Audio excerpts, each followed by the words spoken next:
Inna lillahi wa inna ilaihi raji'un.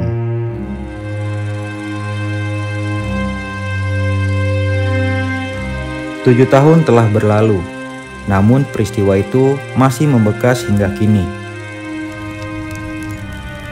Tolong! Api! Awas, lari, ada api! Tolong, awas!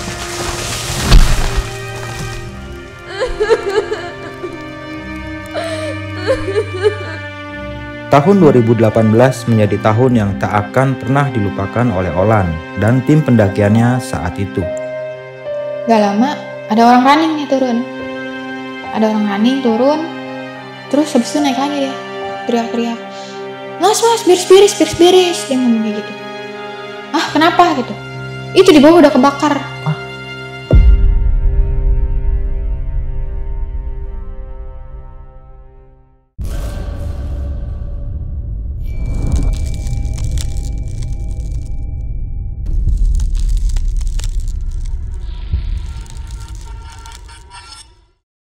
Assalamualaikum warahmatullahi wabarakatuh. Balik lagi nih di besok pagi. Kali ini bareng gue Bang Mange, pria gemoy tanpa bahan pengawet.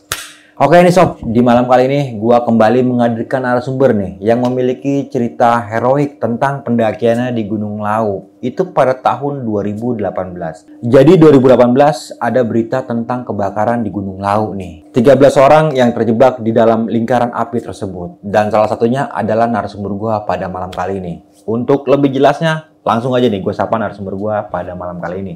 Selamat malam Kak Olan.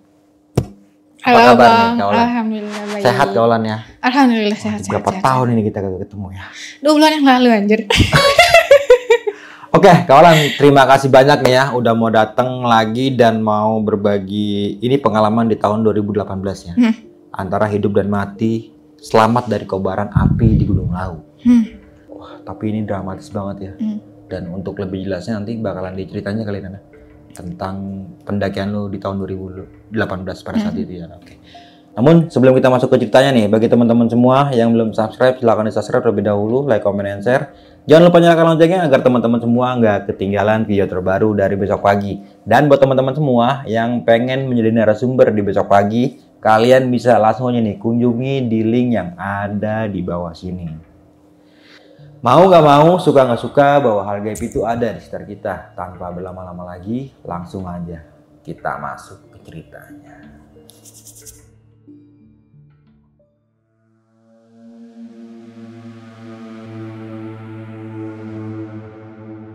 Urukannya jika tidak siap.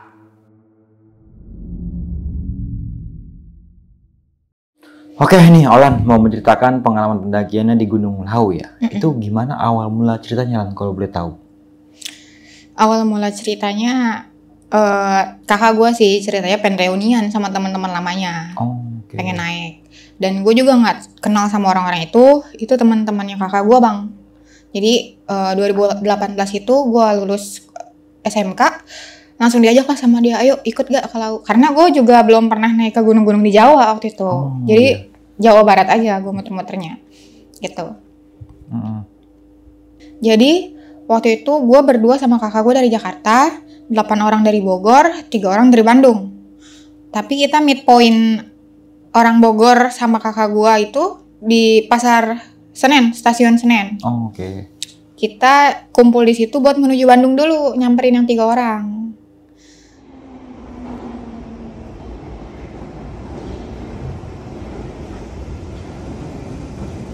Nyampe sana, nyampe Bandung tuh sekitar subuh jam 4-an. Terus udah dijemput sama saudaranya yang orang Bandung. Okay. Kita masuk ke mobil, sampailah di rumah yang orang Bandung itu. Akhirnya kita plus 1 malam di sana. Keesokan harinya kita berangkat pagi-pagi. Dianterin lagi sama saudaranya itu pakai 3 mobil. Dianterin ke stasiun yang ada di Bandung menuju ke Solo waktu itu.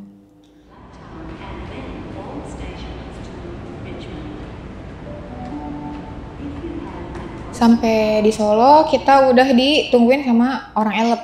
Gak lama sih, langsung masuk, kita juga nggak nungguin kan. Orang elepnya yang nungguin. Kita jalan ke via Candi Ceto gitu. Akhirnya kita sampai di base camp Candi Ceto itu sekitar jam 6 jam 7 karena gue ngerasanya waktu itu nggak lama kita langsung mulai start naik dari situ. Nah karena gue juga baru pertama kali naik di gunung di Jawa ya, di laut terutama, gue coba foto-foto dulu tuh sama candi-candi yang di situ. Nah pas masuk ke Gapura yang sebelum jalan pendakian, itu kan pinggirnya dia tinggi gitu ya. Nah gue foto-foto dulu tuh di situ rame-ramean, terus sama kakak gue juga berdua. Udah kita naik. Posisi waktu itu gue di tengah, kakak gue di tengah. Kita naik seperti orang naik gunung kayak biasanya, kita sering ngeres, terus jalan lagi. Tapi bedanya di sini kakak gue kan emang pengidap asma, jadi jalannya dia nggak bisa terlalu diporsir, dan kakak gue nih emang tubuhnya agak sedikit gemuk. Ya di situ tandemannya dia bawa depek, gue bawa keril. Jadi iya kebalik. Jadi kita jalan dikit-dikit ngeres. Habis itu sempat setelah pos 1 juga gue sempat tidur juga di jalur waktu itu. Sebenarnya di belakang masih ada orang kan, masih ada tim yang lain karena posisi gue di tengah. Tidur lah gue di situ sama kakak gue. Pas lagi tidur tiba-tiba bunyi kresek gitu. Habis itu gue langsung bangun kan. Tuh teh gue kan manggilnya teh ya. Teh itu apaan dah? Kakak gue bangun. Apaan sih? Udah tuh gue nyari bunyi kresek. Ternyata babi anjir. Babi? Iya. Gue baru tahu ada babi di situ. Karena emang gue juga gak pernah naik ke laut kan.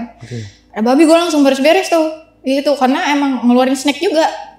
Langsung tuh, teh buruan gitu. Pas gue lagi jalan, gak lama ketemu sama yang tadinya di belakang gue. Berarti dia ngelewatin gue, kenapa gak bangunin ya? Oke, iya. Iya. Akhirnya udahlah kita jalan lagi ke atas. Nah niat kita tuh 3 hari 2 malam bang. Di pos 3 sama di Sabana terakhir. Ini gue juga sebenarnya rada-rada kurang hafal posnya ya, karena pertama kali gue udah kesana. Pertama kali dan belum lagi kesana sih, Pelau. Sampai sekarang? Belum lagi. Nah abis itu gue jalan, nyampe lah di pos 3. Tapi posisinya gue lagi-lagi terakhir. Gue posisinya terakhir. Itu udah mau sore. Jadi yang lain tuh, dia kan sebelah kiri ada shelter. Nah buat ngebangun tenda itu, dia ada 2 lahan modelnya berundak gitu. Karena teman-teman kakak gue udah bikin area ngelingker di yang undakan pertama, dan ada sekitar 3 tenda single punya orang lain, nggak muat. Akhirnya gue di undakan paling atas. Jadi 2,5 gitu lah. Undakan paling atas itu cuman cukup 1 tenda yang kapasitas 6. Karena tenda gue kan kapasitas 2, sampingnya kapasitas 2 itu mepet banget. Akhirnya gue masang di situ. Habis itu gue turun lah ke bawah karena logistik itu kan ada di bawah. Ngobrol-ngobrol, kita makan kayak biasa. Masuk ke malam, ya udah kayak biasanya kita main kartu, ketawa-ketawa, bercanda-bercanda gitu.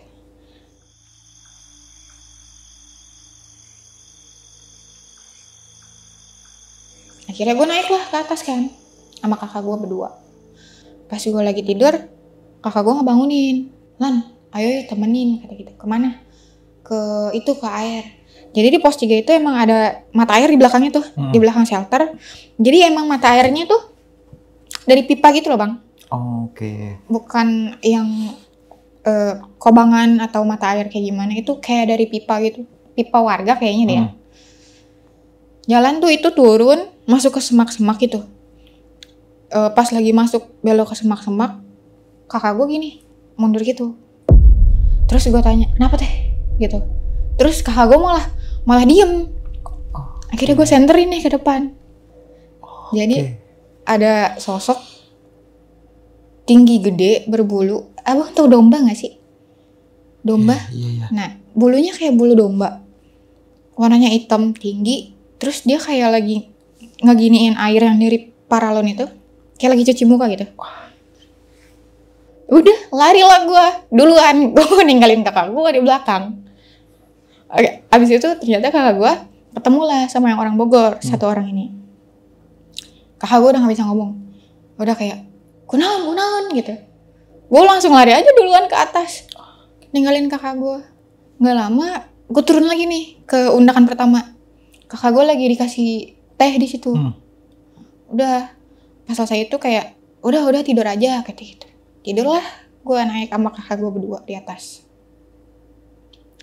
Nggak lama yang orang bawah bilang gini, "Oi kopi oi," gitu. Kopi, iya. Mereka minta kopi karena posisinya air banyak di tempat gue kan. Oke. Akhirnya gue bikinin nih kopi. Tapi posisinya di situ bang, kan air banyak ya di dalam aqua semua. Terus juga gelap. Akhirnya gue masak aja air yang dapetannya aja sama gue. Gue masak.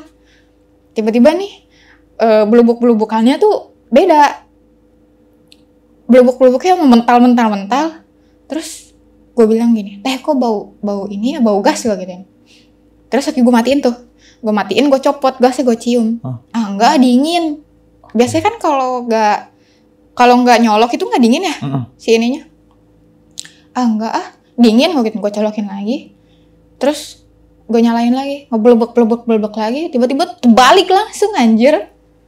Si itunya. Itu ciu. Gue nggak tahu. Ternyata dia yang bawa. Tapi gue kenapa nggak ngomong gitu ya? Karena di dalam botol aqua. Oh nyaru berarti. Nyaru, gue juga nggak. Berarti yang lu masak itu air ciu. Air ciu aja. Goblok. Akhirnya gue nggak bisa tidur kan. Iya. Karena terbalik dan bau semua. Udah tuh, kira yang orang Bogor bilang, anjing ciu, aing dikulung dari siang gitu. Olan kumaha hari nyane kulung ciu dikulung katanya gitu. Ya kan gue nggak tahu ya. Iya. Terus gue bilang, ya nggak tahu bang, gue gak bisa bedain lagi pula penerangan kan minim ya. Akhirnya udahlah, semua udah basah, gue lap pakai baju, gue bawa baju 3 setel. Akhirnya dia lap aja, pakai baju gue, baju bekas gue lap, gue masukin plastik, tapi masih kecium bau. Akhirnya gue pindah ke bawah, ngikut lah, karena di sana orangnya gede-gede juga, kejepit gue. Akhirnya gue bilang, gue gak kuat, gue naik lagi lah ke atas, udah tidur lah gue di situ, bau-bauan. Gak lama kakak gue nyusul. Itu jadi harusnya bangun jam 7, kita telat karena keribetan itu, keribetan yang terjadi gitu. Akhirnya kita tidur, bangun telat nih, jam 7 lewatan lah. Itu juga kebangun karena pendaki-pendaki lain yang gitu loh. Pasti trek kan biasanya kayak gitu ya, yang berisik-berisik gitu. Gitu. Terus habis itu kita masak, tapi bukan buat makan di situ. Buat di Sabana pertama waktu itu kita makan. Masak jadi cuma ngopi doang, makan roti. Setelah selesai packing kita naik. Nah kalau di posisi ini emang gue paling terakhir nih sama kakak gue jalannya. Karena gue ngikutin ritme kakak gue kan. Pas udah nyampe,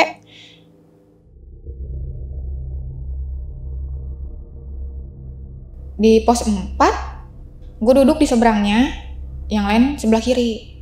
Tiba-tiba ada bapak-bapak turun, ngobrol-ngobrol, gak lama turun. Jadi bapak-bapaknya itu bawa kayak yang pikulan orang belerang, tau gak? Oh, oke, iya. Keranjang, depannya ada keranjang, belakangnya ada keranjang gitu. Tapi dia kosong, gak bawa apa-apa. Turun, ngomong-ngomong nih bahasa Jawa. Karena gue juga gak bisa bahasa Jawa ya. Di situ gue iya aja untuk menghargai kan. Gue, ya pak, G gitu aja kan. Terus gak lama intonasinya mulai naik. Terus gue diem, kakak gue diem, yang lain cuma ngeliatin doang karena posisinya di situ gue sama kakak doang, kakak gue di situ. Pas intonasi dia udah mulai naik, wah gitu. Gue cuman iya geng gitu.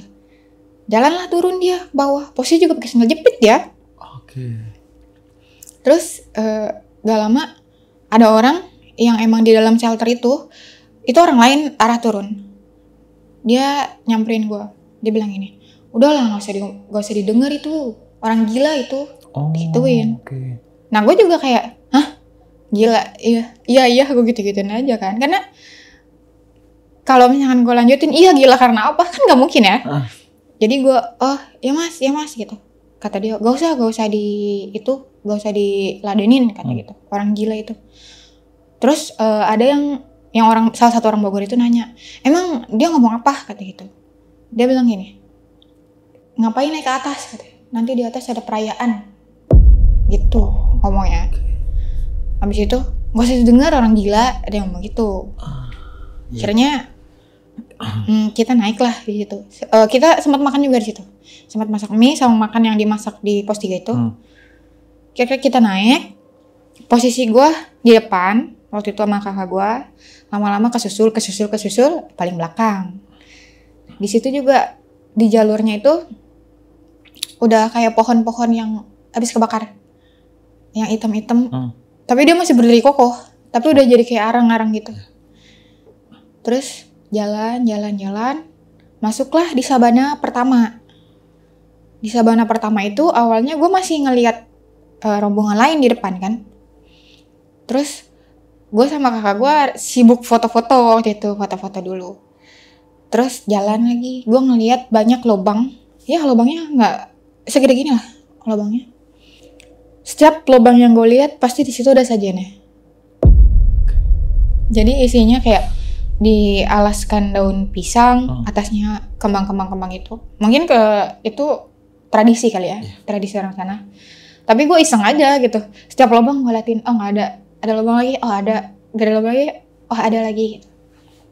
Akhirnya gue jalan, ketemulah itu sama pasangan, lagi foto-foto juga. Tapi foto-fotonya pakai kamera besar dia. Kamera besar? Iya, pakai kamera besar gitu. Kayaknya wedding kali. Gue juga gak ngerti deh. Gue ngeliatin dia dulu tuh di situ. Abis itu jalan lagi gue. Nah, pas gue udah jalan lagi, di situ tuh jalan gini, ini lurus, belok kanan, terus ada yang belok kiri. Nah, jalur yang belok kanan itu ada lagi cabang ke kiri lurus. Gue nanya nih sama kakak gue, teh, ini kemana? Lah, gue nggak tahu. Gue mah taunya bukan lewat Ceto. Gue pernah tapi gak lewat Ceto. Akhirnya gue cobain satu-satu. Jalan ke kanan, tiba-tiba pohon-pohon tinggi. Akhirnya mundur tuh gue, ngambil ke yang kiri yang ke arah bukit. Akhirnya gue naik lah sama kakak gue ke situ. Pas gue naik, itu jadi ada 3 undakan bukit. Undakan pertama ada jalan lagi. Akhirnya naik undakan terakhir, itu udah gak ada jalan. Habis itu karena pengalaman gue semakin gue jauh, gue semakin gak ketemu jalan. Akhirnya gue coba diem tuh di situ sama kakak gue. Gue diem berdua. Sekitar 1 jam kemudian ada orang Bogor turun. Olan, Dwi, di mana kalian? Terus diem nih gue bilang ke kakak gue, teh, diem dulu, dengerin dulu. Lan, wih, gitu. Akhirnya kakak gue langsung nyaut, sini, gitu. Yang satu kakak gue sih manggilnya, yang satu Jamur ya, Mur sini, gitu. Kira kelihatan tuh dari bawah, cuman kayak kepalanya doang yang jalan, jadi kayak gue ngeliatnya di dalam ilalang. Dia jalan kayak cuk, sini, gitu. Kira ketemulah mereka, lu ngapain kesini? Digituin kan. Kagak ngeliat jalan gue gitu. Keril dia yang bawain, DP juga dia yang bawain, dan gue lenggang sama kakak gue. Tadinya nih gue sama kakak gue ngelihatnya dia kepalanya doang ya, ujung kepalanya doang, karena ketutup ilalang. Tapi pas gue arah turun dari bukitan itu nggak ada ilalang bang. Ilalangnya cuman paling tinggi nih di bawah dengkul, sebetis. Udah tuh gue jalan, ketemulah cabang 2. Itu poin dimana ada simpangan tadi, yang gue pilih ke kanan, terus agak nyerong ke kiri, terus gue milih ke kiri ke bukit. Itu nggak ada. Jadi gue cuma pas gue datang di situ, itu cuma ada lurus sama ke arah bukit. Udah itu doang. Akhirnya gue ke kiri nih. Kakak gue bilang gini, ini tadi kagak ada nih, jalan sini kagak ada. Terus kata yang 3 orang itu, lu capek kali, kata gitu. Bawa nggak obat asma lu minum, katanya. Enggak, gue nggak kambuh, katanya gitu. Terus akhirnya pas lagi jalan, gue juga kayak kena fata morgana gitu loh. Jadi ngelihat di depan tuh kayak ada air gitu. Padahal nggak terlalu terik bang. Ada matahari, nggak panas, tapi gue ngeliat Fata Morgana kan mungkin terlalu capek kali ya gue ya waktu itu. Kira kita jalan, ada di Sabana kedua, mungkin itu pos 5 kali ya. Terus masuk ke jalan agak kecil-kecil gitu, keluar lagi di Sabana. Nah itu Sabana terakhir yang gue buat ngecamp. Itu agak nanjak, barulah ke kiri area buat bikin tenda. Karena posisinya waktu itu juga rame ya. Itu posisinya rame, gue agak misah lagi nih di situ tendanya. Masang tenda, itu gue sampai sekitar jam 3-an. Tapi di situ gue langsung tidur. Jadi gue bangun tenda, gak ikut ngumpul. Mereka pada makan, gue nggak ikut makan, gue tidur. Kakak gue sih keluar sama mereka. Gue bangun jam 8. Sebenarnya sih gue nggak terlalu merhatiin jam bang waktu itu ya. Jadi gue udah bangun ketemu gelap aja. Mereka lagi pada masak-masak. Akhirnya gue gabung lah ke situ. Kita ngobrol, main kartu. Yang di seberang juga orang-orang seberang itu pada pakai musik-musik itu, terus yang tendanya nyala-nyala. Musik-musik. Iya. Bawa musik box. Iya, speaker itu loh. Speaker yang pakai bluetooth itu kan? Iya, yang tabung. Wah, anjir. Itu kan sebenarnya nggak boleh ya? Iya. Nggak boleh ya. Udah, kita tuh tidur pokoknya jam 1, sekitar jam 1-an. Kira gue ke tenda gue.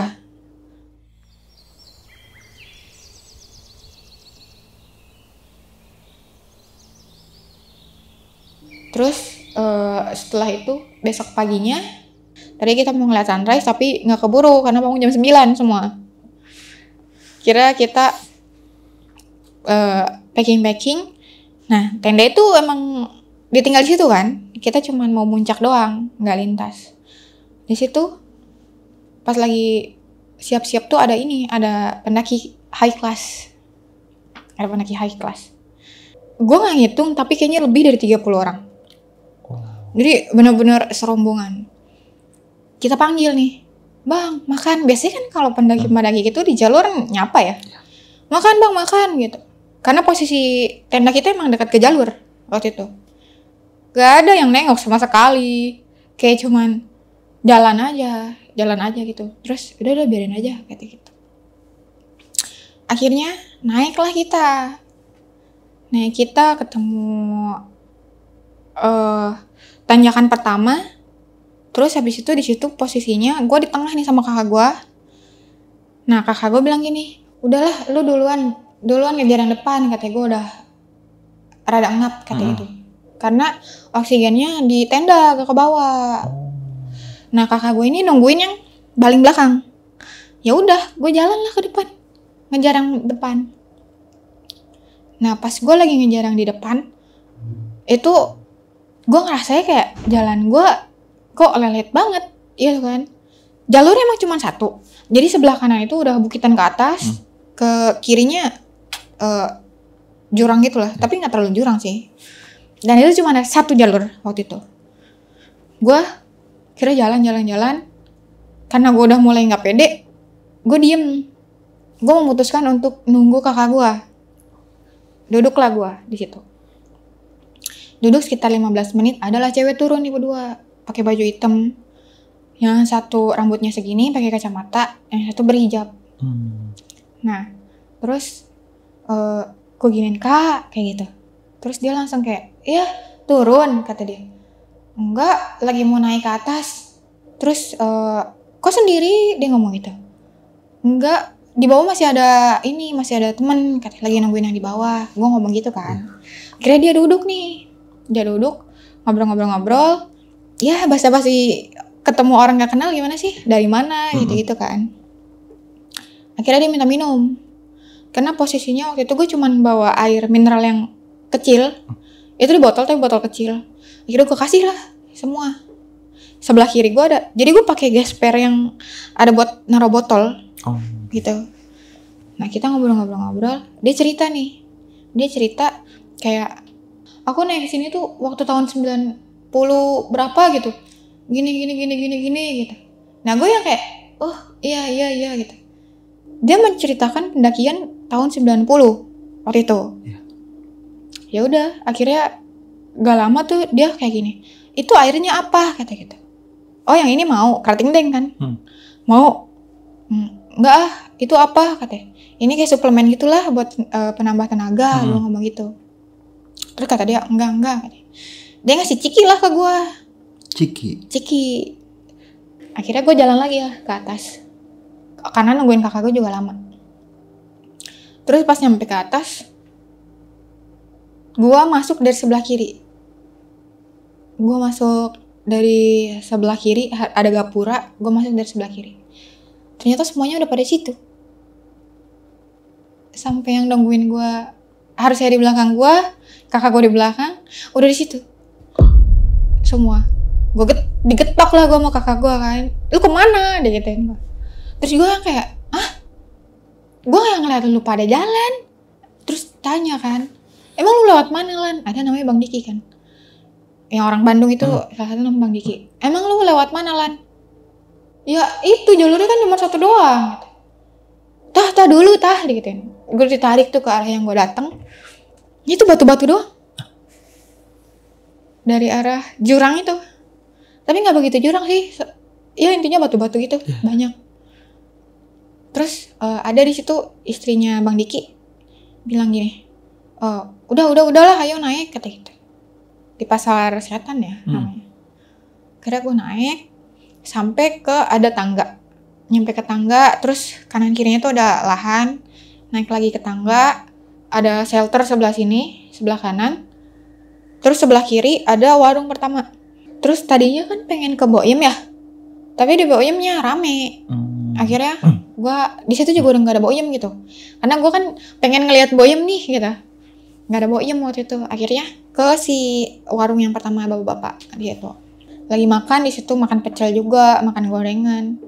Tiba-tiba nih bapak-bapak keluar, curhat dia tiba-tiba. Tahu gak? Itu apa namanya? Ada yang kemarin tuh belum lama kata di shelter gitu. Nah kita kan yang kaget gitu di tembok omongan itu kayak kenapa? Ditanya ini sama yang orang Bandung, kenapa? Kata gitu. Iya kayaknya masih depresi kata itu. Soalnya sebelum ngamuk-ngamuk nendang-nendang shelter itu kan dari seng ya, dari seng sama bambu-bambu gitu. Katanya nendang-nendang itu udah diamanin juga, tapi nggak mau turun. Udah tua katanya gitu, udah tua 50-an lah gitu. Habis itu karena nggak kedengeran nendang-nendang lagi, ya udah dibiarin sama orang-orang situ juga. Terus nggak lama kata dia ditemuin. Jadi tuh kaso yang harusnya setinggi ini, dia ngegantung situ, jadi duduk. Jadi pantatnya agak sedikit naik. Itu yang diomongin sama si bapak itu ya. Iya. Dengan kaki keangkat berarti ya? Pantatnya nggak angkat. Iya. Jadi pantatnya agak keangkat gitu. Terus udah dia masuk sama istrinya di dalam. Cuman kayak cuma cerita gitu aja gitu. Akhirnya si yang orang Bogor gini, anjir lah katanya, gue lagi naik gunung malah cerita-ceritain yang kayak gitu, kayak gitu. Akhirnya kita cuma ketawa-tawa doang. Naiklah. Kita naik. Nah jalurnya itu kan udah mulai debu ya, debu parah. Di situ kita barengan sama orang yang naik motor trail. Di situ. Motor trail? Iya, di jalur pendaki, bukan jalur motor. Kayaknya itu pembukaan pertama deh. Jadi kita berdiri di depan itu ban lagi ngebor pasir ke arah muka. Akhirnya di situ kita mencoba untuk nunggu mereka naik dulu. Kan kalau misalkan orang jalan lari nih, itu aja udah ngeganggu ya. Apalagi ini motor trail yang jelas-jelas bakal ngebor si tanah itu kan. Akhirnya kita sempat nungguin lama di jalur tuh. Kita agak masuk ke pohon-pohon biar nggak terlalu kena debunya kan. Udah sekitar 2 jam kita nunggu tuh di jalur gak jelas. Kita naik lah, nyampe puncak kok gitu. Foto-foto, selesai foto-foto jam 2 siang itu kita turun. Nah Tadinya setelah dari puncak nyampe ke tempat tenda beres-beres mau balik ya kan gitu. Kita jam 2 arah turun nggak lama sih, cuman sekitar setengah jam nyampe ke tempat sabana terakhir tuh. Kita masak tuh di situ, masak buat di pos 4 nanti. Karena kan estimasi nih nyampe pos 4 paling jam 8 malam nih. Takut gelap dan nggak bisa masak, ya masak dulu di situ. Kita turun setengah jam doang, pokoknya jam 3-an lah nyampe, jam 3 setengah 3 nyampe, masak-masak. Gak lama ada orang running nih turun, terus habis itu naik lagi dia teriak-teriak, mas beres-beres, dia ngomong kayak gitu. Kenapa gitu? Itu di bawah udah kebakar.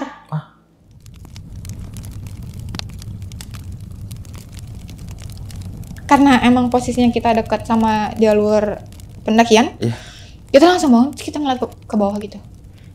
Itu emang bener-bener udah kayak naik cepet, bunyi tak. Emang kita sebenarnya dari tadi juga ngedenger bunyi tak gitu. Tapi kita tuh mengabaikan karena itu kan emang posisinya kering ya. Jadi kita mikirnya tuh kayak ranting aja, main gesek-gesekan gimana sih, kan bunyinya sama. Akhirnya udah tuh beres-beres, gak mungkin packing juga karena emang udah secepat itu bang, apinya naik. Kira kita tarik tenda gue frame-nya sampai patah, bawahnya sampai robek, itu gue tarik itu. Akhirnya gue tarik ke arah sabana yang kosong.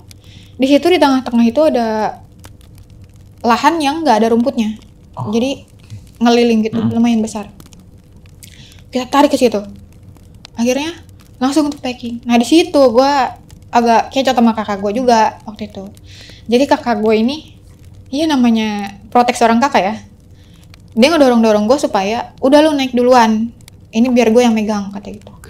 Terus gue bilang, apaan sih? Kata yaudah ya bareng-bareng. Tapi kakak gue nggak mau. Kalau emang mati yang penting lu hidup dulu. Gitu. Dia ngomong gitu.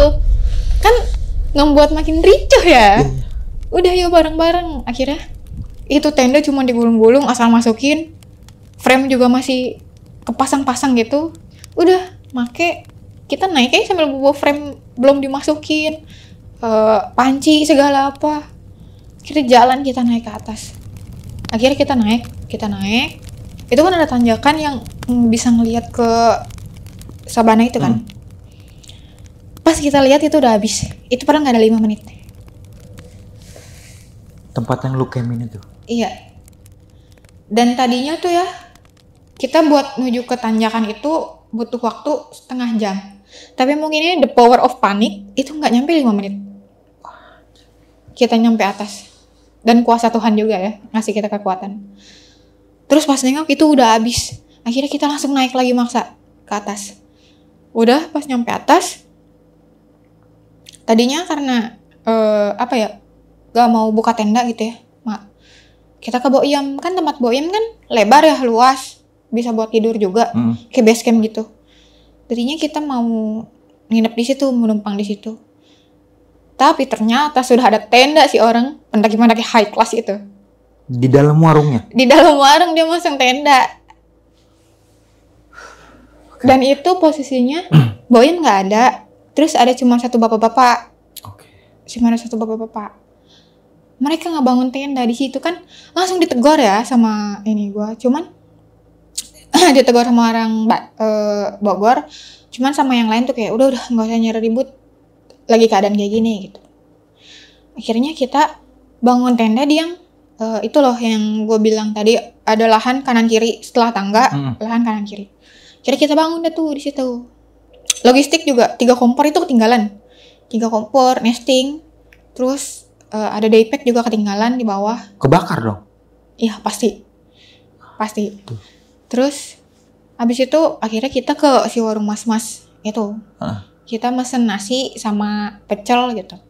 Akhirnya dibikinin sama dia. Terus kata dia mau dianterin. Nah pas gue arah turun, gue kan mesen berempat ya sama yang orang Bogor. Pas lagi arah turun, barengan sama orang. 3 orang. Terus sisanya lah sama orang Bogor. Mas mau turun? Iya kata gitu. Itu Ngecampnya di yang Sabana itu ya? Iya. Udah habis mas, kebakar. Dia langsung kayak, hah? Kebakar? Katanya. Iya tadi kebakaran di bawah. Langsung lah tuh dia lari ke bawah. Perlu udah ditahan-tahan. Itu full tendanya mungkin kebakar semua kali ya. Karena dia cuma buat tas lempang doang, 1 orang. Nah, abis itu pas gue ke arah tenda, gue ngomong gini, bang, tadi yang ngasih tahu kita yang orang running turun lagi ya ke bawah ya, gitu. Iya. Nah berarti tuh yang orang running dia nerobos api ke bawah kali, turun. Soalnya dia cuma ngasih tahu, abis itu langsung turun ke arah api, lari. Oh, iya. Kayaknya mau ngasih tahu orang bawah ya. Mungkin. Udah abis itu kita bermalam lah, nambah 1 malam di situ. Sebenarnya sempat kepikiran sih, kita ngobrol-ngobrol kayak, itu nanti orang elep ini nggak ya gitu. Terus juga tadinya niatnya kan turun terus mau jalan-jalan dulu nih, Nah syukurnya juga si mesen tiket kereta tuh buat di besok harinya. Oh, dikasih spare waktu. Iya, karena emang niatnya mau jalan-jalan dulu. Terus kata si Bang Diki, enggak lah katanya gitu. Nggak mungkin, dia juga tahu kali pasti gitu. Akhirnya kita ngobrol-ngobrol, makin lama makin dingin. Masuklah ke tenda masing-masing berdua. Nah, di situ kakak gue nih udah bunyi kucing. Kalau gue sih ngomongnya bunyi kucing ya. Karena gitu. Tanya, gue bangun, teh. Apaan sih? Asmanya kambuh? Enggak. Ya tuh, gue diem. Gue tidur lagi, terus bunyi gitu. Gue bangunin, teh. Pakai oksigen dulu dah. Daripada kenapa-napa kan? Iya. Karena kan habis panik juga. Enggak. Akhirnya dia minum obat. Udah tidur. Gak lama, ada orang Bogor ngegetok tenda. Ter gitu. Gue bukain, kenapa gitu. Numpang dong katanya. Itu tempat gue tidur bawahnya batu semua katanya. Oh ya udah ya bang, masuklah. Nah di posisi di situ gue di tengah, kakak gue di kanan, di kiri. Nah tendanya itu kan pintunya kanan kiri ya. Jadi kakak gue di bagian kanan, dia di bagian kiri. Nah pas gue lagi tidur, dia nih yang orang Bogor kayak kresek. Terus tengkurap. Gue kan juga tengkurap ya, gue tanya, ngapa sih bang?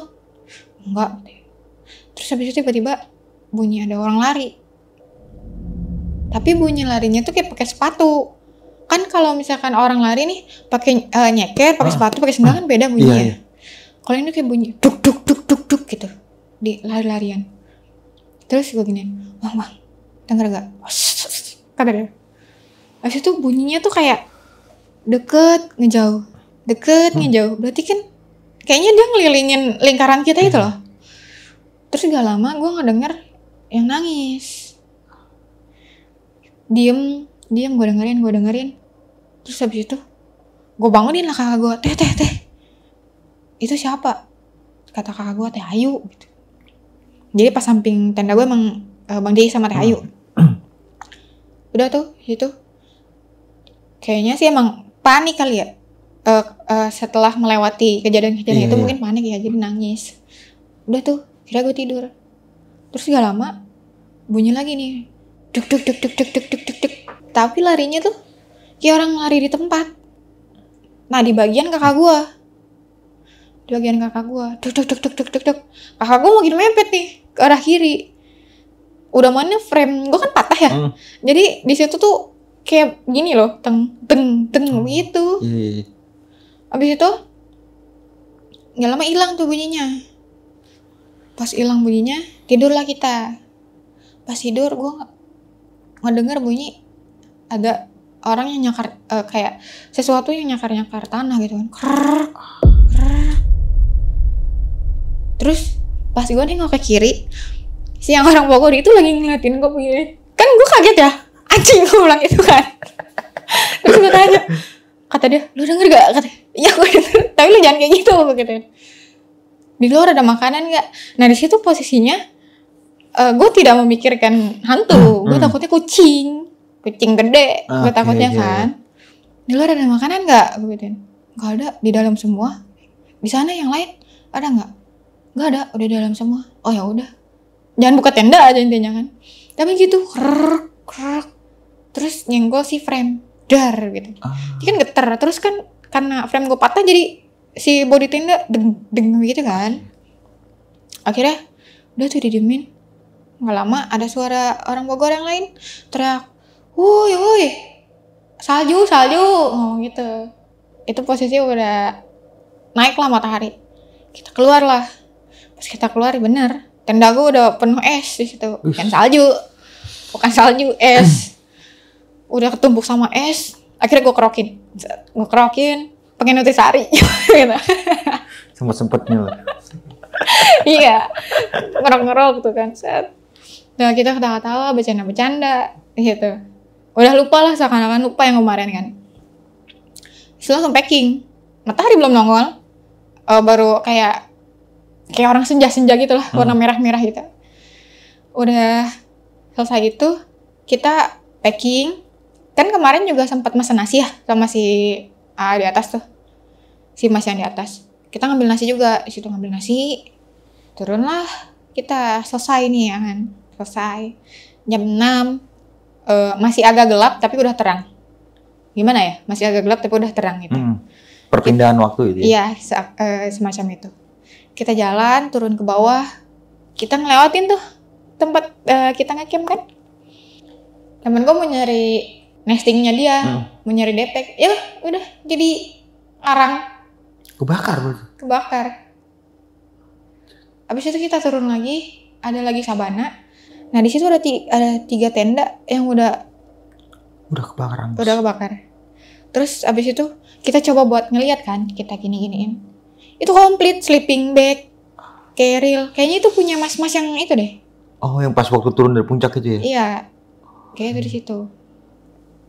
Terus abis itu kita nanya juga kan, itu kayak punya mas-mas yang itu kali. Terus orangnya mana ya?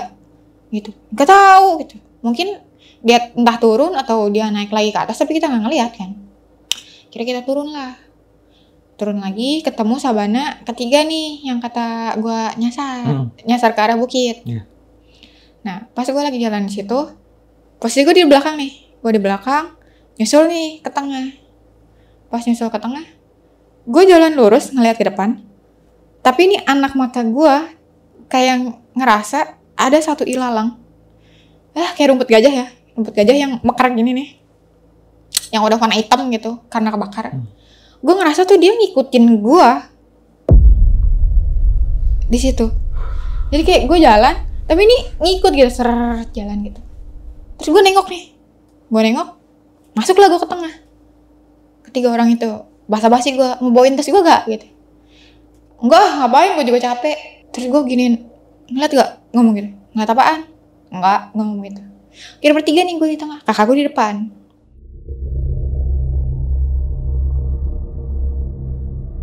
Udah, pas gue lagi jalan-jalan, itu kanan kiri masih ada asap-asap.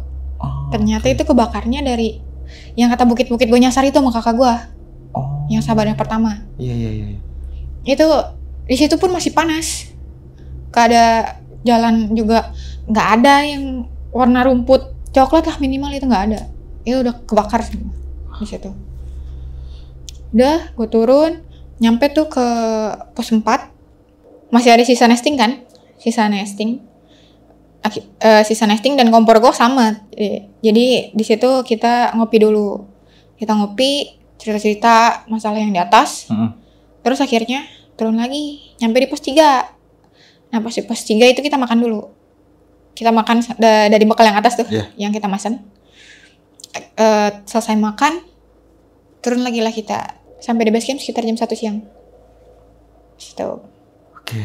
Nah sampai di base camp itu gimana tuh? Dari pihak base camp segala macam, atau mungkin ada berita tentang insiden kebakaran di atas itu pas waktu kemarin, gimana tuh? Nah kalau itu tuh mereka bilangnya pihak pemadam, bukan pemadam kebakaran, tapi pihak itu udah naik ke atas buat motong jalur, makanya nggak nyampe ke arah Boim, nggak nyampe ke arah Pasar Setan. Oke. Dan emang sih pas arah turun tuh ada garis panjang banget, jadi kayak orang habis ngebabat gitu loh, kayak putus jalur gitu. Iya. Ada di situ. Terus sempat cerita-cerita juga Karena kan di situ udah ada orang elep ya nungguin. Kita juga minta maaf nih sambil ngomong kayak, iya di atas kebakaran gini kemarin makanya nggak bisa turun. Orang elepnya cuma kayak, ya nggak apa-apa sih juga udah tahu mas kata gitu. Jadi orang elepnya nggak nyampe, udah dapat kabar. Oh, udah tahu di atas ada insiden makanya nggak dijemput gitu ya? Iya. Terus juga saya sempet udah nanyain kok, kalian alhamdulillah aman kan di atas, jadi saya nggak terlalu ini katanya. Oh, oke. Udahlah, kita tadinya hari itu kita buat jalan-jalan ya. Dari hari kemarin sih sebenarnya kan harusnya. Akhirnya jadi kita langsung ke stasiun. Langsung pulang tuh Langsung ke Bandung pulang. berarti. Apa langsung ke Senen pulangnya? Kalau waktu itu gue langsung ke Senen. Oh, oke. Jadi yang orang Bogor sama gue langsung ke Senen, yang orang Bandung Ya, turun ke Bandung gitu. Ke Bandung. Oh, kira ikut ke Senen juga gitu. Enggak. Oke, tapi sempat nanya nggak sih sama pihak Basecamp di kejadian itu ada korban nggak? Mungkin kayaknya yang lain ngobrol ya. Kalau gue enggak sih. Nggak nanya-nanya. Enggak, kalau gue nggak nanya-nanya. Cuman kita sempat berspekulasi lah ilmu cocoklogi sama teman-teman gue sendiri. Kayaknya itu gara-gara pendaki high class itu sih. Karena depan mata gue aja dia kayak ngebuang puntung rokok. Itu posisi itu kayak pergantian kemarau posisinya. Panas banget lagi, panas banget. Itu mereka kayak ada beberapa orang yang buang puntung rokok di situ, si pendaki high class itu. Kan ada kemungkinan aja kan. Angin kencang tapi panas. Terus rumput kering. Kira kita ya berspekulasi aja mungkin mereka gitu.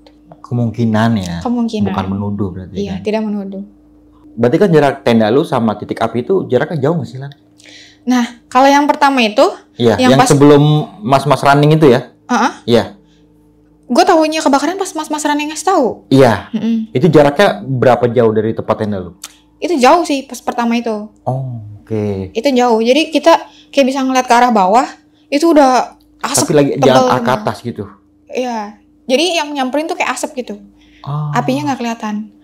Habis itu kan gue kan ngekira tenda ya ke arah lapangan yang gondol. Yang tanah itu ya? Yang tanah itu. Tiba-tiba udah kelihatan di situ api. Udah makan area si yang kata gue bangun tenda. Wah. Nah itu jaraknya ya paling cuma 20-30 meter lah dari situ. Cepet banget berarti ya? Cepet banget orang. Panas bang. Iya. Itu udah berasa panas banget. Dan masuk-masukin tenda kan asal kan. Asal terus tambah gue cekcok juga. Langsung naik ke atas itu sekitar 5 menit lah. Serius 5 menit itu. Yang tadinya awalnya 30 menit naik ya? Tadinya 30 menit naik ke situ. Mungkin karena panik juga. Panik itu. Gue pakai sepatu juga kagak pakai kaos kaki. Nah, tapi kan di posisi pada saat itu kan ada beberapa tenda lain nih selain rombongan lu. Nah, lu sempet merhatiin mereka juga nggak? Merhatiin mereka gue. Pada pindah juga? Pada ikut ke situ. Itu semuanya jadi ngumpul ke situ. Iya. Packing di situ. Jadi pas di jalur itu gue nggak sendiri sama rombongan gue doang nggak. Ada rombongan lain juga berarti ya? Sekitar 6 rombongan lah. Oke, nah ini kan kalau kita bisa cocok lagi ada sebelum lu naik ini kan sempat ketemu sama bapak yang ngomong pakai bahasa Jawa yang lu nggak ngerti pada saat itu. Yang intinya beliau itu bilang di atas lagi ada pesta. Kalau mau pakai cocok logi ya? Iya mungkin. Tapi lu emang benar-benar tidak mengerti sama sekali tentang apa yang diucapkan sama itu bapak-bapak? Enggak apa ngerti. Mungkin karena bahasa Jawa halus. Jawa halus gitu loh. Enggak beda kayak Surabaya, cok jangan cok enggak. Iya, enggak yang cok gitu enggak. Iya. Kalau yang Surabaya gue masih ngerti. Oke, iya. Maksudnya agak-agak kasar gitu ya. Iya, kalau ini Jawa halus gitu loh. Jadi ngomong pelan juga suaranya kan. Dari pelan langsung tinggi kayak orang marah gitu kan. Nah, gue langsung kayak makin ngeblank dong. Tidak bisa mengartikan apa yang dikatakan. Tapi di sekeliling lu itu ada yang sempat mengerti nggak tentang bahasa itu? Si mas-mas yang ngasih tahu. Oh, mas-mas yang ngasih tahu. Nah, selain ada pesta di atas, ngasih tahu apa lagi tuh tentang itu? Cuman bilang itu aja sih. Dia kayak bilang, udah nggak usah dengerin, itu orang gila. Dia bilang di atas ada perayaan nanti gitu. Cuma ngomong gitu. Oke, nah ini kan bertepatan banget sama kejadian yang dimana ada pendaki spiritual ya, yang sempat mengakhiri hidup di bedeng tersebut ya. Itu jaraknya sama lu naik itu berapa lama Lan, kalau boleh tahu? Kayaknya sih cuma beberapa bulan doang deh, karena nggak dikasih tahu. Tapi gue ngeliat di berita Ada ternyata. Iya, memang ada. Ada. Heeh. Sama tanggal keberangkatan lu pas waktu itu berapa lama? Lu sempet ingat nggak? Beberapa bulan doang sih kayaknya. Beberapa bulan. Perbedaannya. Heeh. Oke, Di situ. iya. Katanya sih depresi. Kata si bapak-bapak. Yang warung itu ya? Iya, yang Tapi kok ini ada kanan juga nih, bapak-bapak warung datang keluar langsung menceritakan seperti itu. Setelah cerita langsung masuk lagi. Iya. Nggak tahu maksudnya tujuannya apa gitu ya kan? Gue nggak tahu. Iya. Mungkin karena emang dia pengen cerita aja kali ya. Oh, mungkin ada banyak pendaki biar tahu kali gitu ya. Iya, karena pas di situ tuh posisinya yang makan di situ cuma kelompok gue doang. Iya, oke. sisanya lebih milih ngemper di depan Boyem. Oh, oke. Walaupun Boyem pada saat itu memang Nggak tidak ada, ada. tapi orang buka. Orangnya buka, yang jaga bapak-bapak. Oh, Waktu itu. oke. Dan ada keanehan tentang korban ya, yang waktu mengakhiri hidup itu. Dia keadaan posisinya duduk. Menurut cerita. Berarti kan kalau mengakhiri hidup dengan cara seperti itu kan berarti kan otomatis harus lebih tinggi dari badan kita ya. Gue juga kurang tahu ya sebenarnya. Tapi banyak ya yang naik-naik kayak gitu kan. Ke laut ada tujuan-tujuan ziarah gitu. Sama yang di tempat yang air apa? Gue denger air suci ya. Atau air apa itu? Katanya dekat-dekat situ juga. Pernah tapa di situ juga dia. Nah, setelah pendakian nih lu sempat baca-baca artikel nggak? Ada korban nggak Pak kejadian kebakaran tersebut? Karena gue memang tidak tahu nih pada saat itu. Gak ada. Nggak ada kan? Gak ada korban. Termasuk yang 3 orang yang lu temuin juga nggak ada. maksudnya nggak lewat lah gitu ya. Selamat berarti ya. Cuma mungkin Alhamdulillah kayaknya selamat deh. tenda-tenda dan peralatan yang di Sabana itu udah habis semua tuh, hitam semua tuh. Gitu. Nah, terus gue ngobrol nih di kereta. Yang kata gue sebelum masuk ke Pasar Setan. Iya. Gue kan ketemu dua cewek. Dua cewek yang alas turun. Ya. Nah. Yang sempet minta air itu. Iya. Oke. Gue nanya nih sama yang orang Bogor.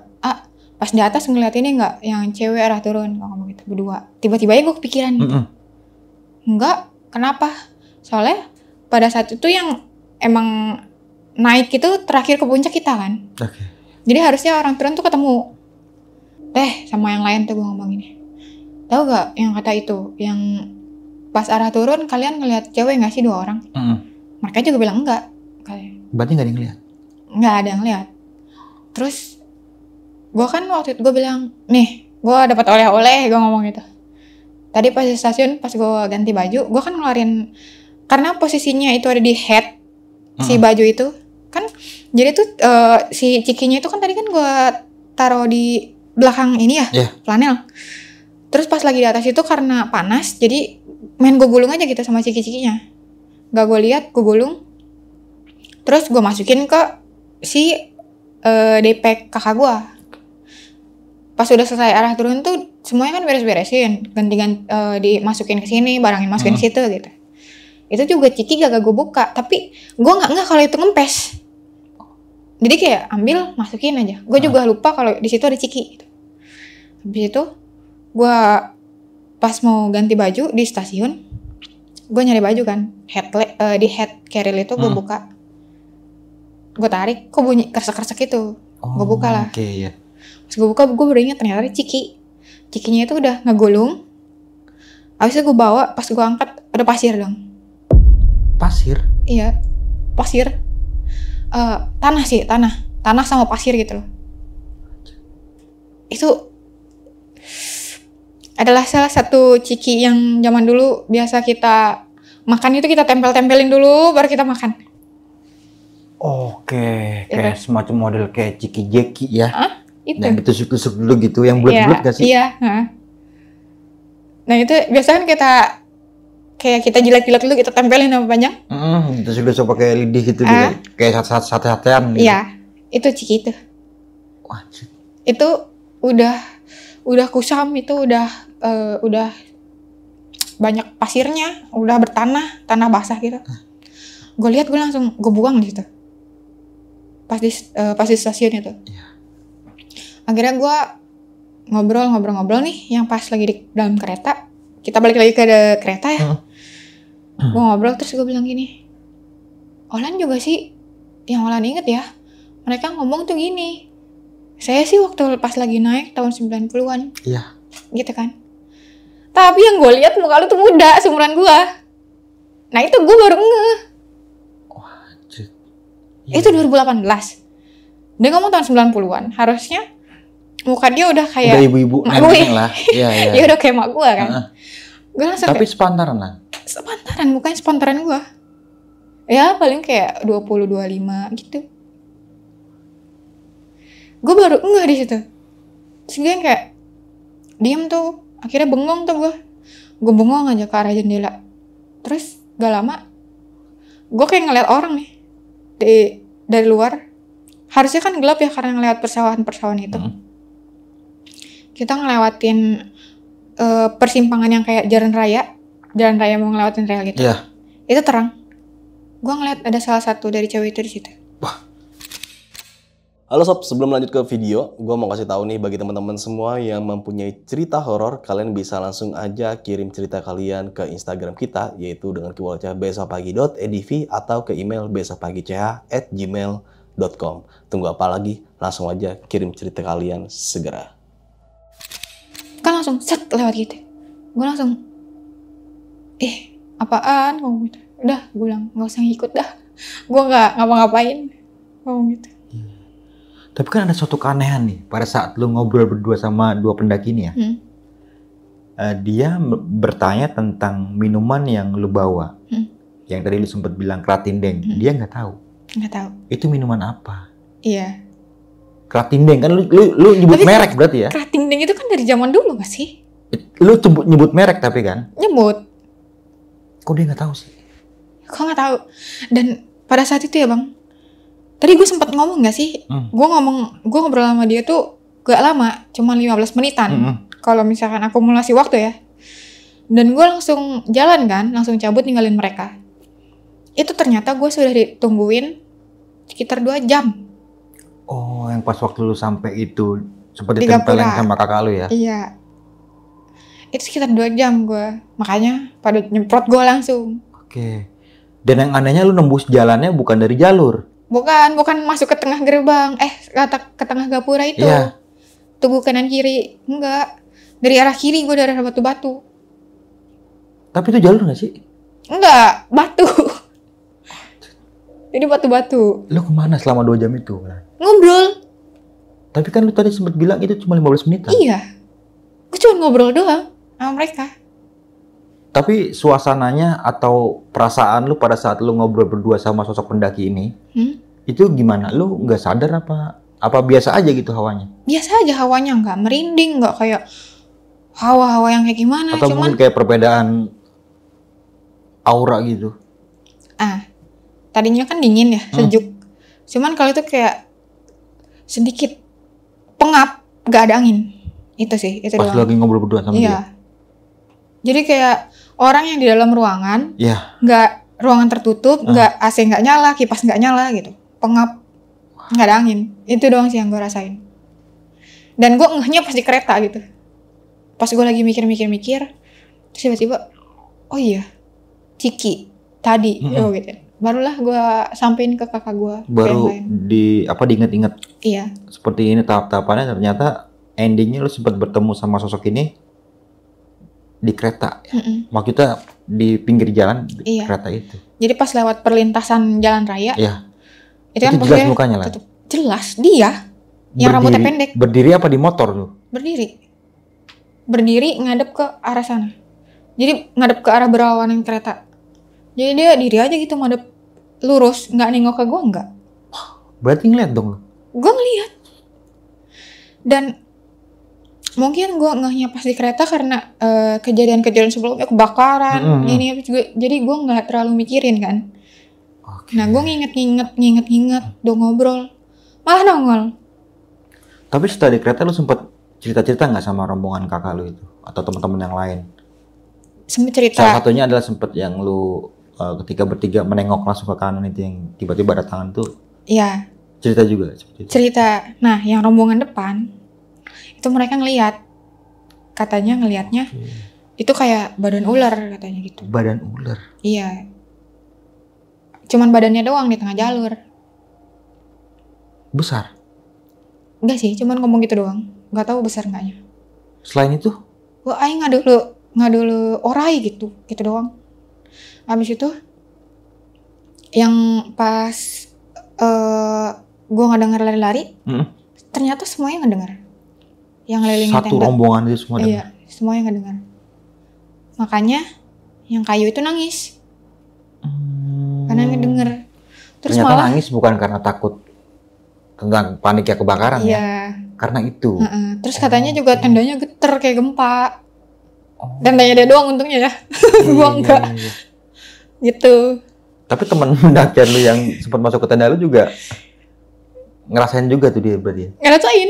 Makanya pas yang kata ada garuk-garuk itu, Iya. pas gua nengok ke dia malah ngeliatin gua. Dia juga enggak berarti? Dia juga enggak. Semuanya enggak. Tapi diem. Nah terus yang kata gua ngelihat sosok ini, yang kata di pos 3 malam-malam. Iya. Yang lagi ngambil air itu ya? Iya. Jadi itu kan mereka abis itu manggil gue buat bikin kopi ya. Iya. Itu karena mereka habis ngeliat. Jadi di undakan pertama itu ada 2 pohon yang begini. Ini akarnya tuh nyambung, tapi ke atasnya agak misah gitu. Oke, iya. Nah, itu si sosok itu ada di situ, nempel, megang 2 dahan itu sambil gini. Makanya lu udah ngopi keluar. Iya, panggil-panggil. Sebenarnya katanya dia tuh, ini yang ngeliat yang orang Bogor nih, 4 orang. Sebenarnya tuh mereka manggil-manggil tuh cuman apa sih namanya? Pengalihan aja, karena mereka nggak bisa lari katanya. Lemas. Jadi mereka manggil-manggil. Buat tempat-tempat yang lihat. Iya. Wah, gila. Jadi mereka lagi ngerokok, terus habis itu katanya ngeliat, ngedenger bunyi. Gitu. Habis itu manggil-manggil. Semuanya emang gue ngedenger semuanya dipanggil sama dia. Terus pas manggil, wih kopi gitu. Nyaut lah kakak gue. Oh buru kopi gitu. Keluar lah kakak gue. Iya. Akhirnya. Ternyata hilang tuh makhluknya tuh. Katanya hilang. Jadi tuh mereka manggil cuma pengalihan karena mereka nggak bisa lari. Udah keburu lemas. Ternyata cara baru seperti itu ya. Iya. Manggil semua orang. Oke, tapi setelah kejadian yang lu alami di Gunung Laulan, membuat lu kapok nggak sih setelah itu buat naik gunung lagi? Enggak sih, gue pengen lagi naik ke sana karena gue belum lagi naik ke sana sih. Kayak gitu deh. Berarti kan tahun 2018 itu bukan terakhir kali lu naik gunung ya? Enggak. Setelah itu kan masih tetap naik lagi? Masih sering naik gue. Cuman ya gunung-gunung Jawa Barat. Ada keinginan lagi buat ke Lau? Kalau free kerja sih, pengen Oke. naik lagi. Olan, thank you ya sekali lagi ya. Udah mau datang dan berbagi pengalaman pendakiannya ya. Ini keren banget sih. Antara hidup dan mati di Gunung Lau ya. Biar jadi sate. Untungnya nggak jadi sate ya. Dan untungnya saat insiden kejadian tersebut tidak ada korban jiwa ya. Alhamdulillah seperti yang itu. gue tahu ya. Iya. Iya. Mau kita nggak ada sampai nyawa melayang lah. Kayak misalkan harta-harta seperti tenda dan alat-alat pendakian itu nggak masalah lah kebakaran. Penting kan Nyawa. nyawa. Iya. Oke, Lan, terima kasih banyak. Sebelum mengakhiri video kali ini, mungkin Olan punya pesan-pesan nih buat teman-teman semua yang mendengarkan videonya pada malam kali ini. Apa tuh? Iya, gue pengen minta maaf nih sebenarnya. Karena pembawaan, cara artikulasi gue nih nggak jelas. Gue pernah sempat ada yang nanya, Bang. Itu kok bisa ngomong mulut nggak mangat tapi ada suaranya? Kali gitu. Iya, aneh. Jadi gue ini pernah 1 kali kecelakaan bareng bokap di Serang. Oh, oke. Dan kena nih. Jadi waktu dulu kan helmnya helm cetok ya masih ada. 2005 itu. Pakai helm cetok, helm proyek itu buat naik motor. Nah, rahang gue ini kehantam sama trotoar. Oh. Nah, jadi pas SD sampai SMK itu gue kan emang atlet ya, atlet berdiri. Kena juga setiap pertandingan itu gue kena. Jadi dislokasi lah rahang gue. Oh, oke. Rahang gue geser. Nah, SMK juga gue pernah kecelakaan sendiri. Waktu itu naik motor ngehantem taksi posisinya. Kena juga itu. Kena juga, kehantem juga sini gue. Jadi pas mau nabrak, gue malah ciuman tuh sama belakang taksi. Itu yang ngebikin rahang gue tidak se-fleksibel orang lain. Oh, jadi karena itu berarti ya? Karena itu. Oke. Jadi gue ngomong juga emang gak bisa mangap terlalu besar, makan juga gak bisa. Gitu. Itulah, unik kan? Sombong sekali bukan Anda. Terus apa? Udah itu aja? Dah. Oke. dan juga melakukan pendakian dengan orang yang berpengalaman nih, serta safety dalam melakukan pendakian. Oke, mungkin itu aja nih dari gue Bang Mange, kurang lebihnya mohon maaf. Sampai jumpa di video-video selanjutnya. Wassalamualaikum warahmatullahi wabarakatuh.